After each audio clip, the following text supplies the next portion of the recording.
এক ইহুদি কিশোর বিষ্ণু ইসলামের খেদমত করতে, ইহুদি ছেলে আমার নবীর খেদমত করতো, তারা ছিল নবীর প্রতিবেশী।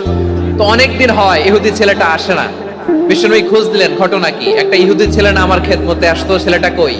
খোঁজ নিয়ে জানলেন ছেলেটা অসুস্থ।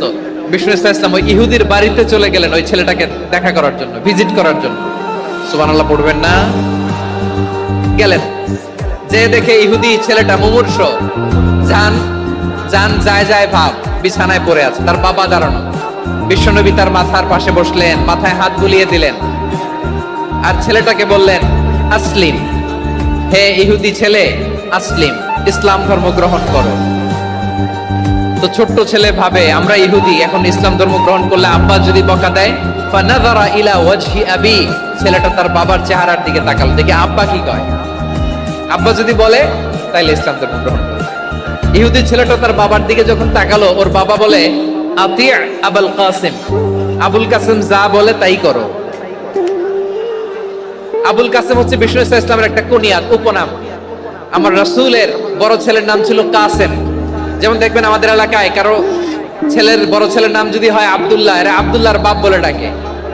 কারো বড় মেয়ের নাম যদি হয় ফাতেমা, এরা কি ডাকে? ফাতেমার বাপ বলে না? তো বিষ্ণু ইসলামের বড় ছেলের নাম ছিল কাসেম। ইহুদি বাবা বলল, আতি আবুল কাসেম, আবুল কাসেম যা বলে তাই শোনো, মানে মোহাম্মদ যা বলে তাই শোনো।